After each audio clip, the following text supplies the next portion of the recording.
Gênesis, capítulo de número 1.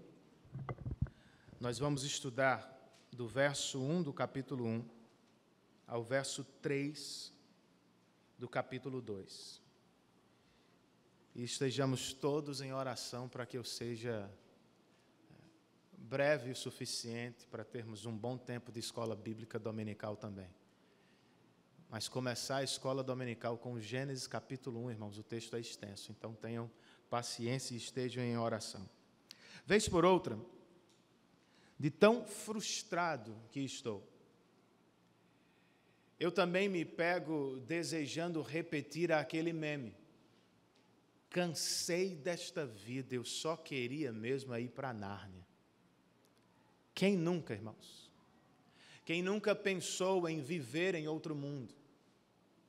Em levar outra vida, mais cheia de significado, de completude, de verdadeira felicidade. Não sei se vocês sabem, mas foi pensando nisso que C.S. Lewis escreveu suas famosas crônicas infanto-juvenis. Nas palavras de um especialista, a narrativa de Nárnia tem a capacidade de novamente encantar um mundo desencantado. E não se trata de escapismo, diz o mesmo autor, mas sim de discernir níveis mais profundos de significado e valor naquilo que já conhecemos no nosso mundo. A série, então, funciona como uma espécie de janela para a realidade. Lewis nos leva para Nárnia para nos maravilhar, mas ele nos manda de volta para encarar a vida e o nosso mundo com fé e esperança. Em parte, irmãos, é o que o autor sagrado quer como o primeiro livro das Escrituras. Falando especificamente de Gênesis 1, ele nos apresenta o único e verdadeiro Deus, o Criador dos céus e da terra, com um objetivo duplo: nos afastar das falsas impressões sobre Deus e nos confortar diante dos piores temores da vida. Para começar, vamos ler o verso de número 1, Gênesis, capítulo 1, versículo 1. O texto sagrado nos diz: no princípio, Deus criou os céus e a terra.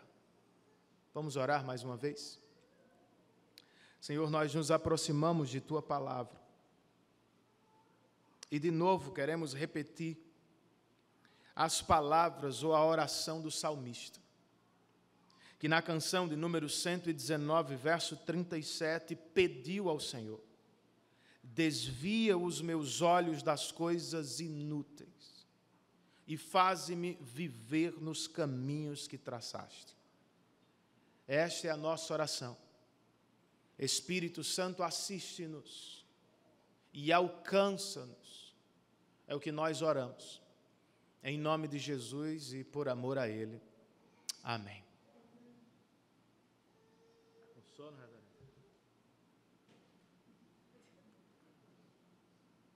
Durma não.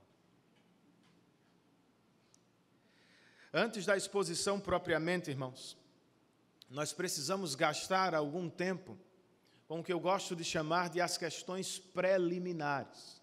Por exemplo, quem escreveu este livro?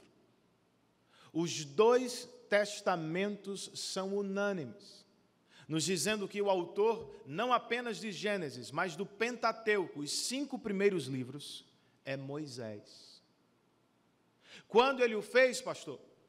Segundo os estudiosos, Moisés escreveu Gênesis por volta do ano 1500 a.C., quando os hebreus estavam deixando o Egito, ou já se achavam peregrinando no deserto rumo a Canaã. E por que ele o fez? Depois de séculos de escravidão em uma nação politeísta, em parte os hebreus haviam perdido a própria identidade. se perguntavam quem é o Deus dos nossos pais, Abraão, Isaque e Jacó. Será Ele mesmo poderoso para nos arrancar da tirania do Egito e para nos levar a uma terra que mana leite e mel? Quem somos segundo o nosso Deus e como devemos adorá-lo? Essas são algumas das questões que estão por trás deste livro, irmãos. E falando dele, o que Moisés escreveu de fato? História, ciência ou teologia? Bruce Waltke, um dos mais famosos comentaristas bíblicos de Gênesis, falando sobre o capítulo 1, o que também pode ser aplicado a todo o livro, escreveu: o relato da criação apresenta, sim, uma dimensão científica, porém também apresenta diferenças em relação a um documento científico. Seus objetos, por exemplo, são diferentes. Criador e criação. Suas linguagens também são diferentes, empírica e cotidiana. Seus objetivos também diferem. A ciência trata do como da criação, Gênesis discute o quem da criação. Seus públicos também são distintos, irmãos. A ciência se dirige à comunidade científica que sempre exige validação empírica. Gênesis se dirige à comunidade da aliança. Pessoas que recebem validação no coração por obra do Espírito. O mesmo pode ser dito entre a relação, ou sobre a relação entre Gênesis e a história. Gênesis tem história? Claro que tem. Elementos da história, mas não é história como nós falamos. Pois a história é o homem contando as suas próprias experiências. A agenda do autor bíblico é diferente. Ninguém estava com Deus no princípio de todas as coisas. A agenda dele é teológica. O que Moisés nos diz aqui basicamente é: Deus, o nosso Deus, é o único e verdadeiro. E Ele é o Criador de todas as coisas. Pastor, mas qual é a relevância de se estudar Gênesis, ou ao menos os primeiros capítulos deste texto? Um comentarista escreve: sem as verdades dos primeiros capítulos da Bíblia, as pessoas acabam adotando uma visão distorcida do mundo. Uma visão equivocada sobre Deus, sobre a criação e até sobre a própria humanidade. Por isso, irmãos, a história primeva, que vai do capítulo 1 ao 11, é tão importante. Pois os hebreus não são os únicos que se perdem no caminho. Nós todos nos perdemos. Somos tentados a adotar uma visão de mundo equivocada. Por isso nos voltamos para este livro, pois ele, já no capítulo 1, nos apresenta o nosso Deus como o único e verdadeiro, o Criador dos céus e da terra. Mas, Renan, o que foi mesmo que Deus fez no princípio? De início, irmãos, eu posso dizer que, em primeiro lugar, no princípio, Deus criou. Voltando ao texto sagrado, o verso 1 registra: no princípio, Deus criou os céus e a terra. Todas as palavras aqui são importantes. Antes, porém, de destacá-las, eu preciso dizer o seguinte, irmãos. O verso 1 do capítulo 1 funciona como uma declaração de abertura, assim como o verso 1 do capítulo 2 funciona como uma declaração de conclusão. O autor sagrado está fazendo uso de um inclusio, ou de uma inclusão artística, que abraça nas pontas todo o conteúdo do texto. começo e fim falam da mesma coisa, tratam da mesma coisa. No princípio, aqui serve para nos informar que nós estamos diante de um resumo ou de um flashback do que virá a seguir. Céus e terra, a expressão céus e terra é outro recurso literário chamado de merisma, que aponta para a totalidade das coisas. É como se Moisés estivesse dizendo: tudo que há entre o céu e a terra, tudo que vocês conseguem perceber, ver com os olhos físicos, tudo foi criado por Deus. E, de fato, o que está ao meio deste verso é o mais importante. Deus criou, irmãos. Este verbo criar aparece na Bíblia inúmeras vezes. Contudo, todas se referem a Deus, pois, como observou alguém, humanos podem fazer, formar e construir, mas só Deus cria a partir do nada. E o substantivo hebraico para Deus, irmãos, está no original em sua forma plural, mas não se está tratando ainda da Trindade Santa. Trata-se, como chamam os estudiosos, de o plural majestático de Deus.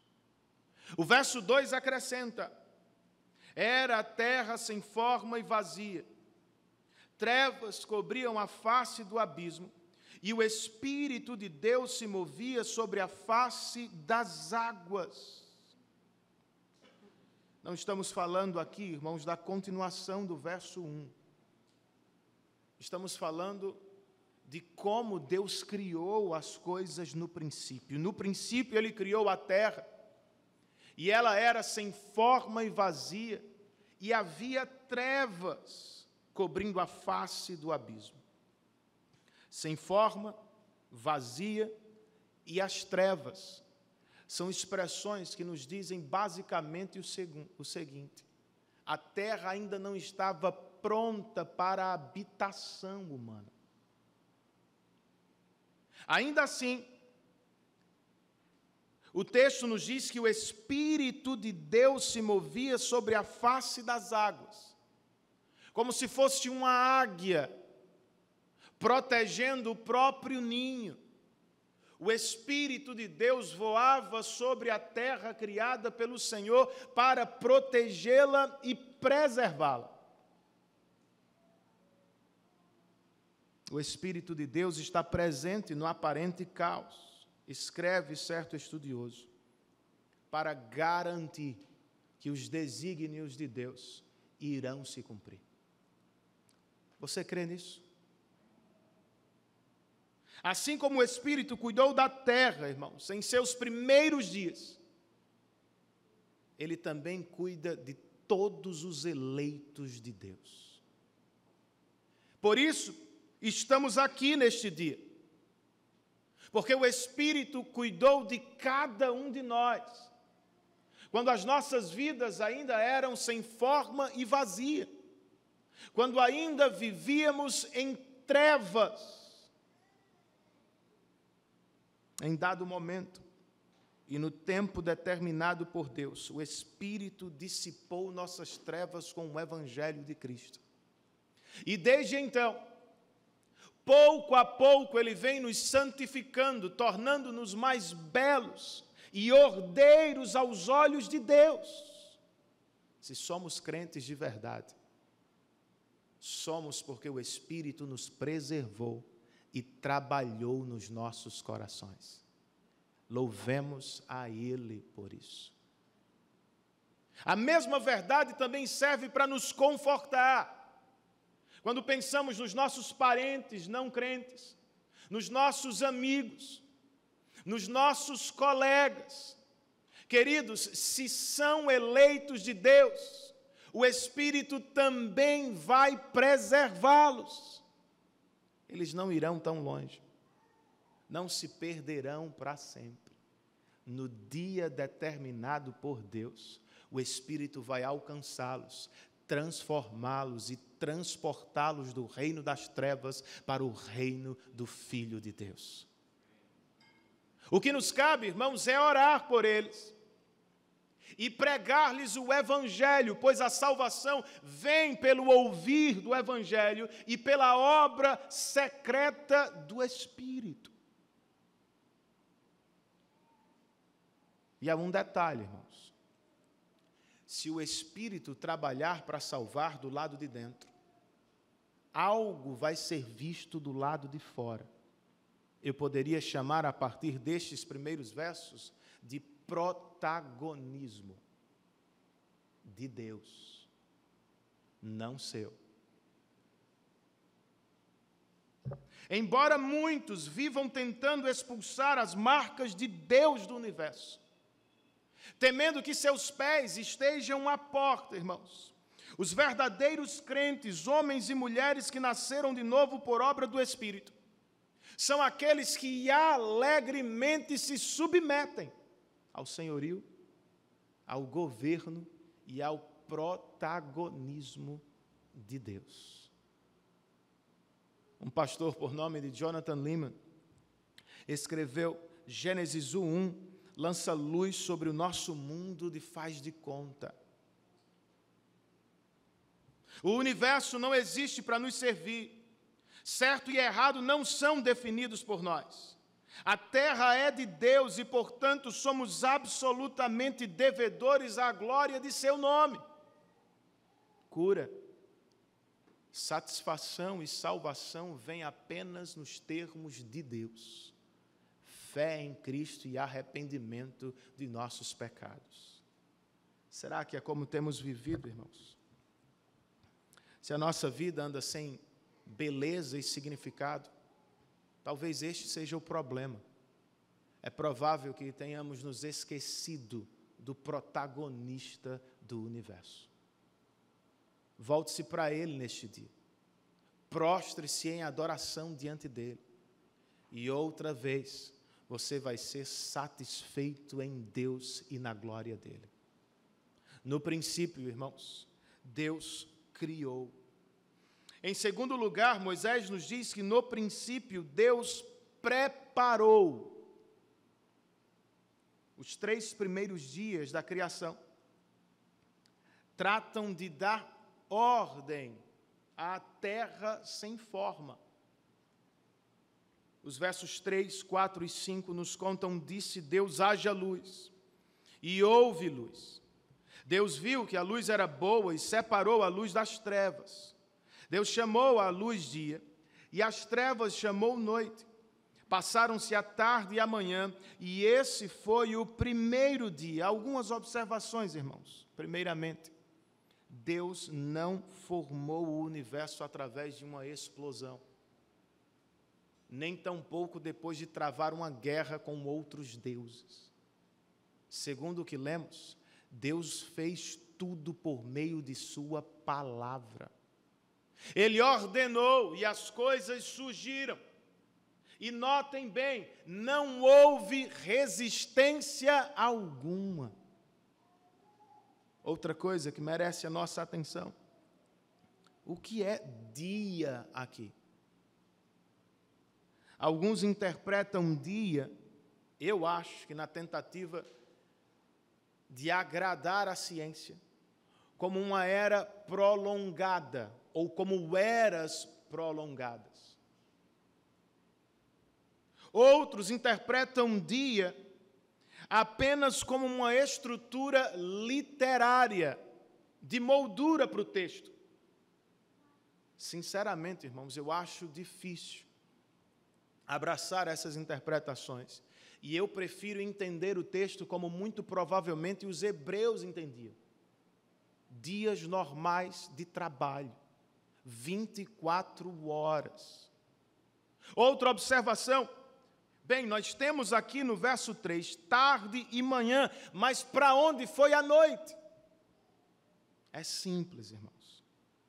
Para os hebreus, a tarde é a primeira parte do dia, e a manhã é a última.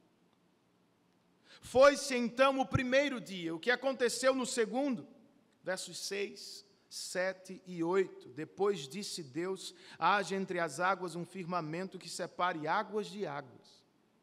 Então Deus fez o firmamento e separou as águas que ficaram abaixo do firmamento das que ficaram acima dele. E assim foi. Ao firmamento Deus chamou o céu. Passaram-se tarde e amanhã. E esse foi o segundo dia. Separou águas de águas. Como assim, irmãos? Por meio de sua palavra, Deus separou as águas dos céus, as chuvas das nuvens, das águas da terra, rios e mares, e assim ele regulou o clima da terra. E há um detalhe importante por todo o texto: Moisés está polemizando, como dizem os estudiosos, combatendo a visão equivocada dos caldeus, por tabela de todos os outros povos. No Egito, por exemplo, as pessoas adoravam as águas da terra, o rio Nilo. Moisés está dizendo: em Israel nós não vamos adorar a criação. Todas as águas são criação de Deus. E há algo curioso aqui, como destaca um comentarista, irmãos. Nem mesmo Deus chamou o segundo dia de algo bom. Que coisa, hein? Segunda-feira é difícil mesmo para todo mundo. De toda forma, nós avançamos para o terceiro dia com o autor sagrado. Versos 11, 12 e 13. Então disse Deus: cubra-se a terra de vegetação, plantas que deem sementes e árvores cujos frutos produzam sementes de acordo com as suas espécies. E assim foi.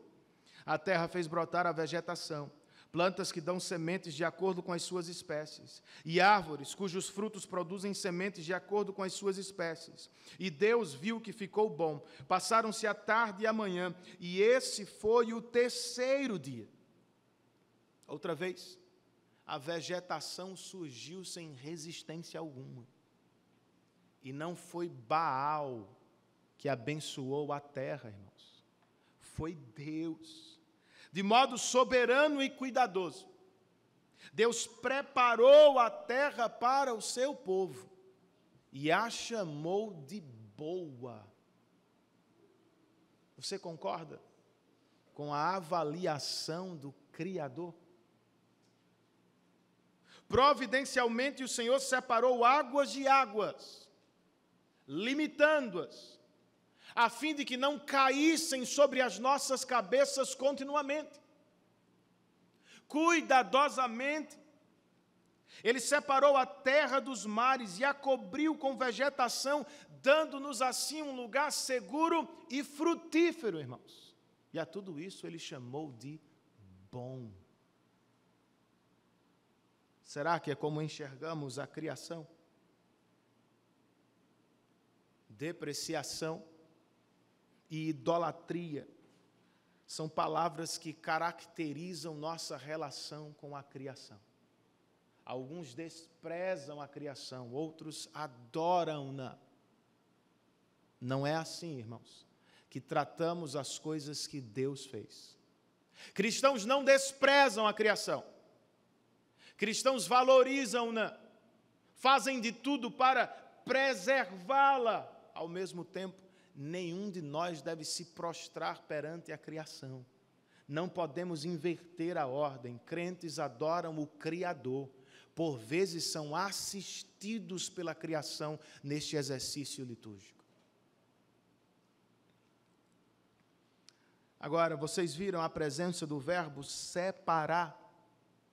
Quem separou águas de águas, terra de mar, irmãos?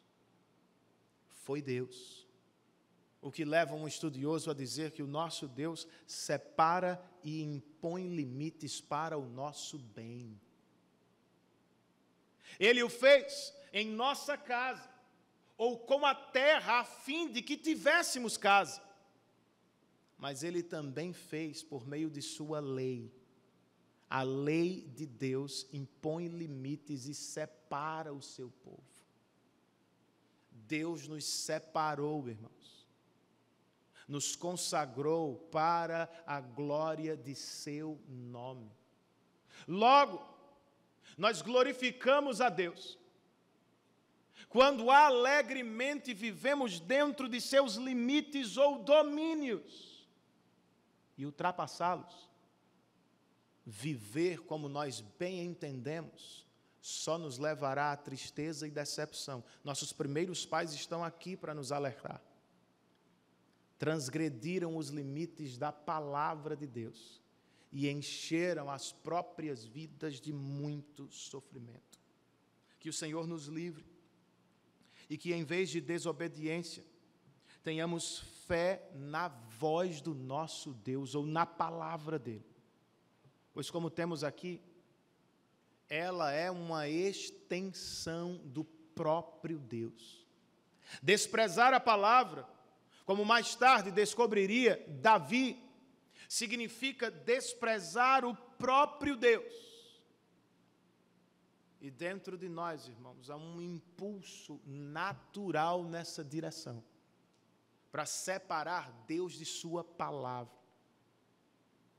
Alguns teólogos modernos vão nos pedir, façam isso, separem Deus da Bíblia. E se nós levamos a Bíblia a sério, eles nos chamam de bibliólatras.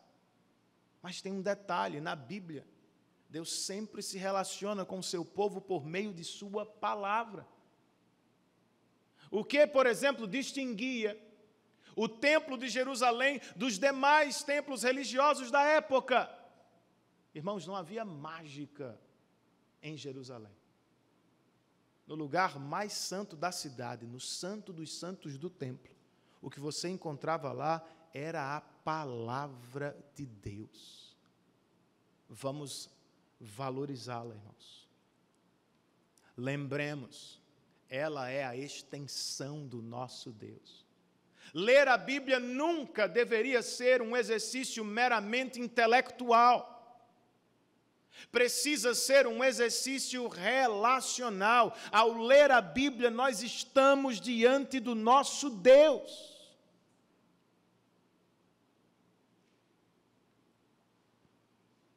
E, sinceramente, não se trata de uma opção. Como Rei do Universo, Ele espera que ouçamos a sua voz. Em primeiro lugar, no princípio, Deus criou. Em segundo, Ele preparou a criação para a nossa habitação.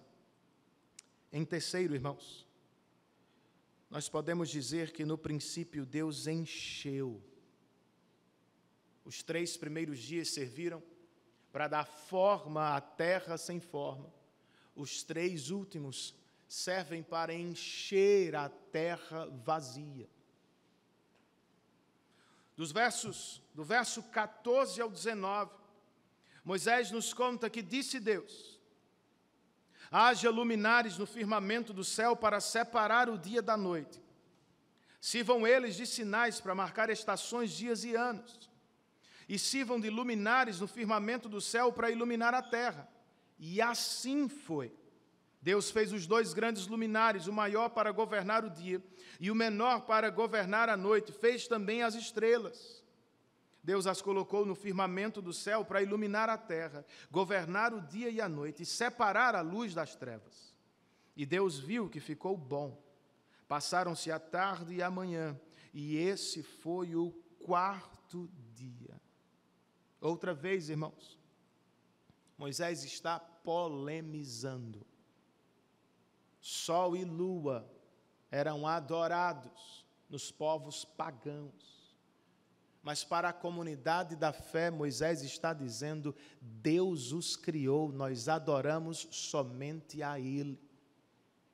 E eles existem não para os propósitos que queremos, seus propósitos estão limitados por Deus, existem para separar dia e noite, para servir de sinais e marcar estações, não para guiar nossas vidas como alguns imaginam.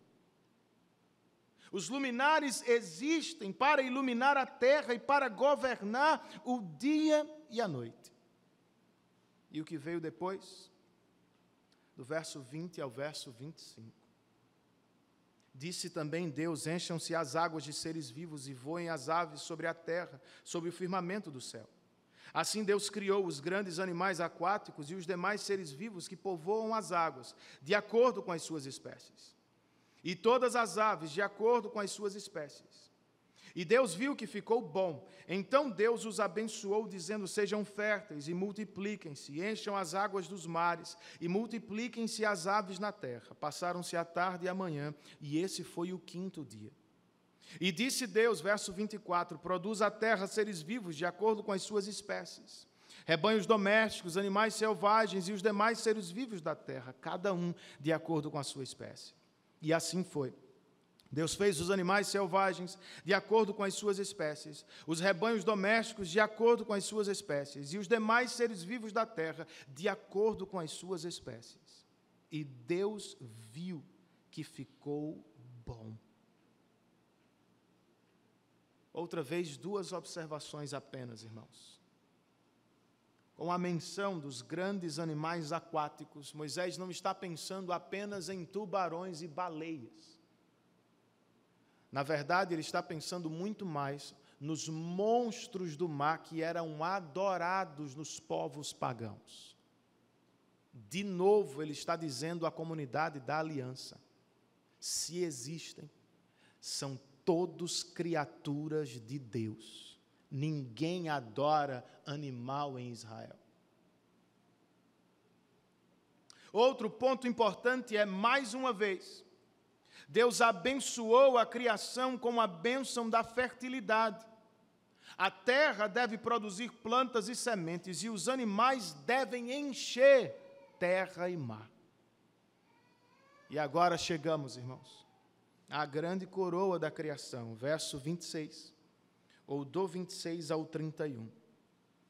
O texto sagrado diz: então disse Deus, façamos o homem à nossa imagem, conforme a nossa semelhança, domine ele sobre os peixes do mar, sobre as aves do céu, sobre os grandes animais de toda a terra e sobre todos os pequenos animais que se movem rente ao chão. Criou Deus o homem à sua imagem, a imagem de Deus o criou, homem e mulher os criou. Deus os abençoou e lhes disse: sejam férteis e multipliquem-se, encham e subjuguem a terra, dominem sobre os peixes do mar, sobre as aves do céu e sobre todos os animais que se movem pela terra.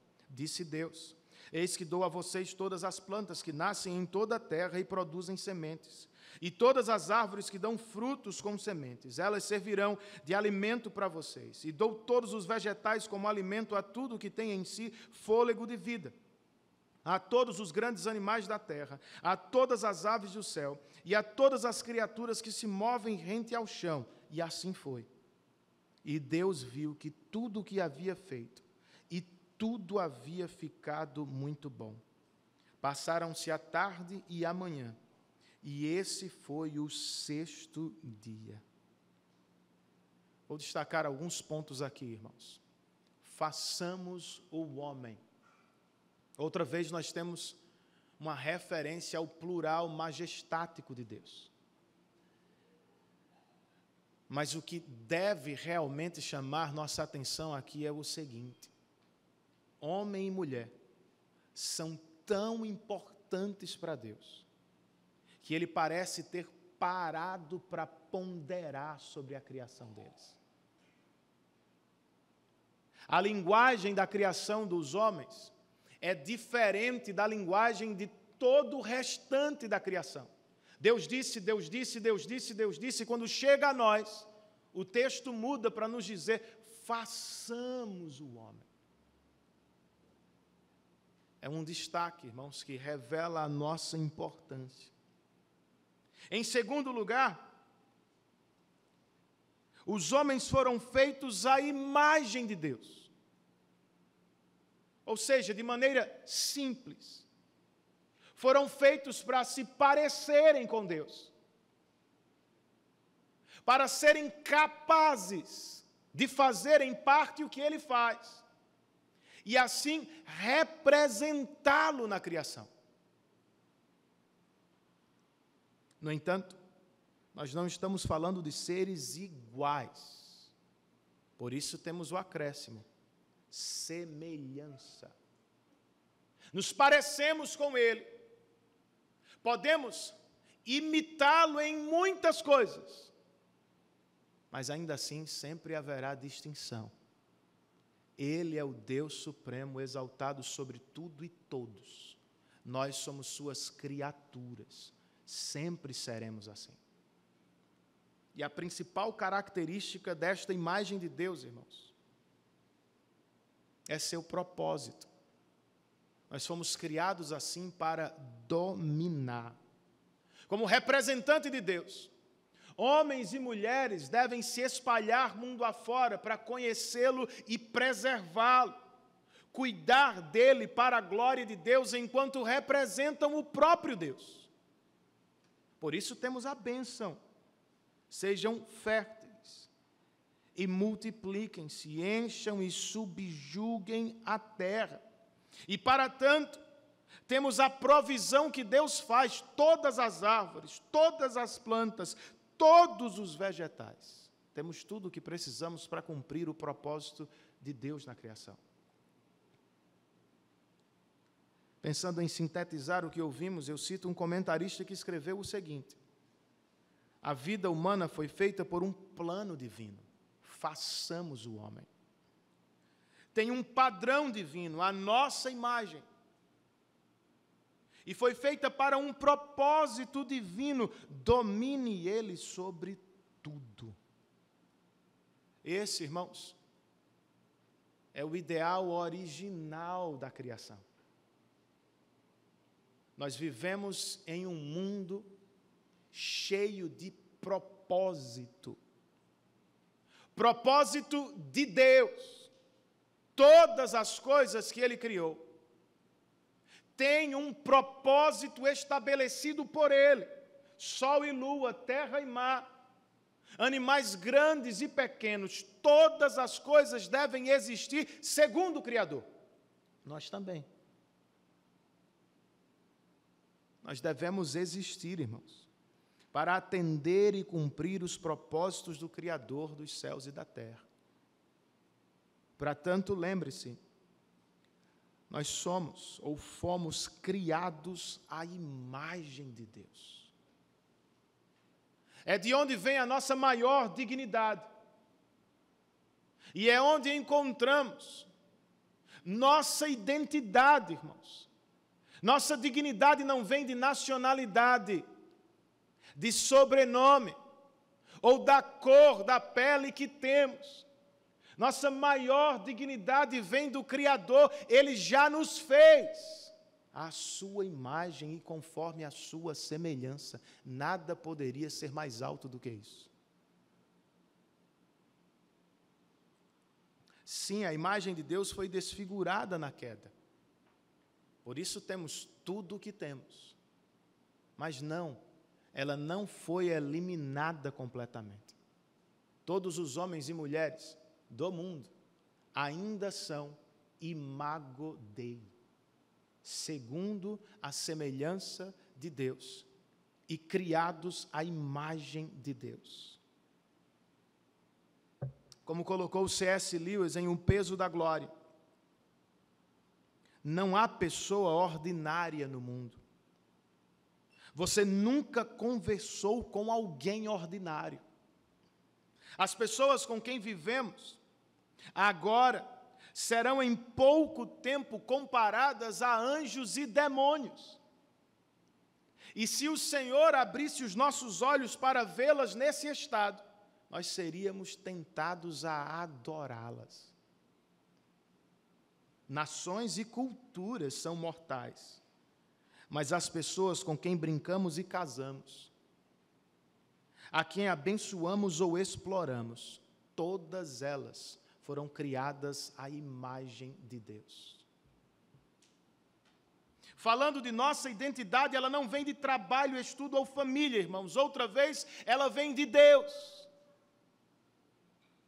Somos criação dele, como os nossos primeiros pais. Cabe-nos, para começo de história, ouvir sua voz e representá-lo bem no mundo.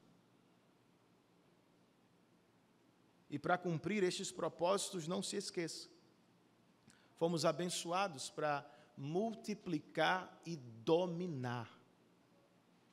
Não se trata, como coloca o pastor Piper, apenas de encher a terra com qualquer tipo de gente. Trata-se de encher a terra com mais gente que conhece e adora o Criador. Crentes têm filhos pensando nisso. E crentes não podem segurar os filhos, eles precisam espalhá-los, a fim de que mais pessoas conheçam e adorem o nosso Deus. A fim de que a terra seja cada vez mais dominada, conhecida, preservada, cultivada. E assim se torne progressivamente uma foto em miniatura do que viveremos na glória, irmãos. E não nos faltará a provisão, pois o Criador disse aos nossos primeiros pais: tudo é de vocês. E Jesus, mais tarde, no Sermão do Monte, diria: o Pai sabe das necessidades que vocês têm. Busquem, pois, o reino de Deus em primeiro lugar, e não tenham dúvida, Ele lhes acrescentará tudo o que vocês precisam. Ou seja, vivam para cumprir os propósitos de Deus e não duvidem, Ele cuidará de vocês. Por fim, irmãos, eu acho que eu consegui, né? Já estou quase terminando. Depois de nos dizer que Deus criou, preparou e encheu a terra, Moisés nos diz que no princípio Deus descansou. O autor sagrado abriu a primeira porção literária de Gênesis com: no princípio Deus criou os céus e a terra. 1:1. Ele a fecha agora com o capítulo 2, verso 1, que nos diz: assim foram concluídos os céus e a terra e tudo o que neles há. Ele fechou a inclusão artística, outra vez fazendo uso do merisma, apontando para tudo o que vemos com os olhos. O mais importante deste final vem agora, versos 2 e 3. No sétimo dia, Deus já havia concluído a obra que realizara, e nesse dia descansou. Abençoou Deus o sétimo dia e o santificou, porque nele descansou de toda a obra que realizara na criação. Não sei se você percebeu, mas o sétimo dia é mencionado em 2 versos 3 vezes, indicando, irmão, sua importância acima dos demais. Nesse dia, depois de ter concluído a obra da criação, Deus descansou. Não se está dizendo que Deus não trabalha mais, mas Ele cessou com a criação.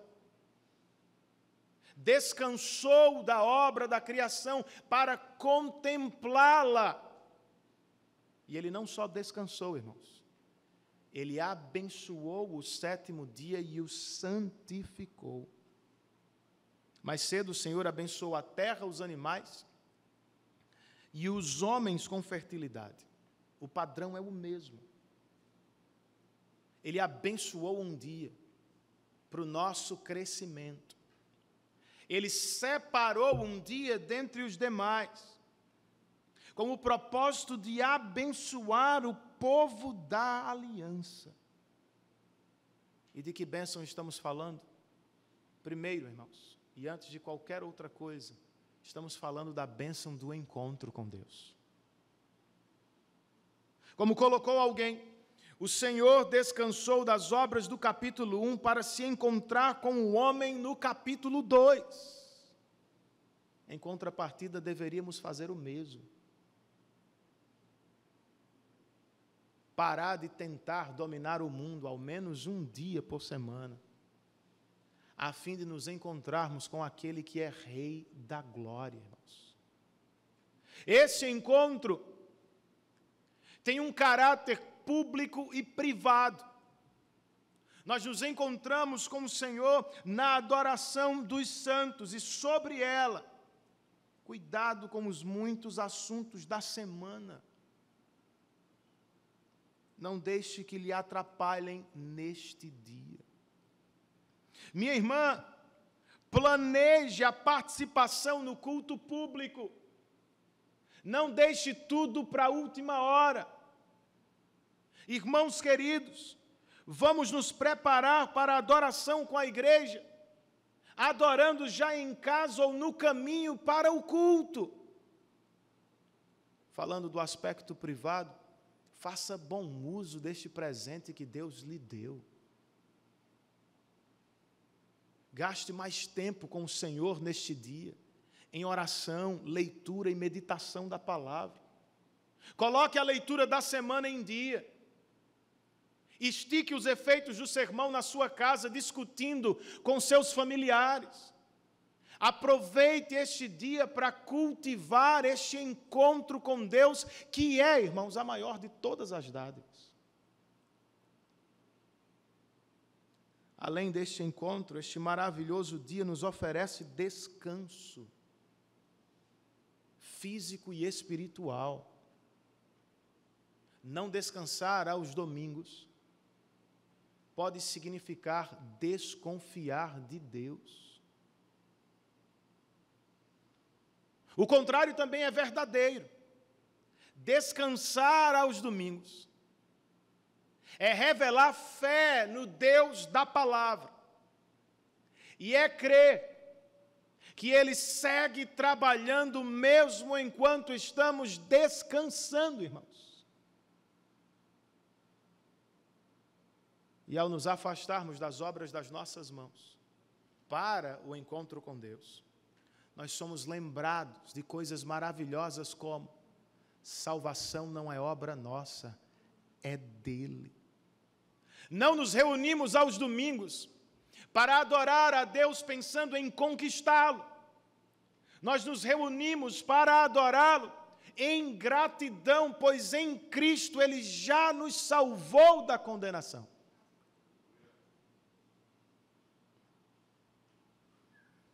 Nós podemos fazê-lo livre da pressão por resultados, irmãos. A verdade, porém, é que vivemos em uma sociedade de resultados. Estudamos e trabalhamos pensando em obter os maiores e melhores resultados na vida, e até certo ponto é assim mesmo que tem que ser. Mas tem um probleminha. Nós somos pecadores. Nossa tendência natural é estragar tudo. Por isso é tão difícil, irmãos, encontrar o equilíbrio entre trabalho, família e igreja. Vez por outra, porque somos pecadores. Nós mesmos, ninguém mais, bagunçamos a vida. Nos excedemos em alguma área, negligenciamos outras.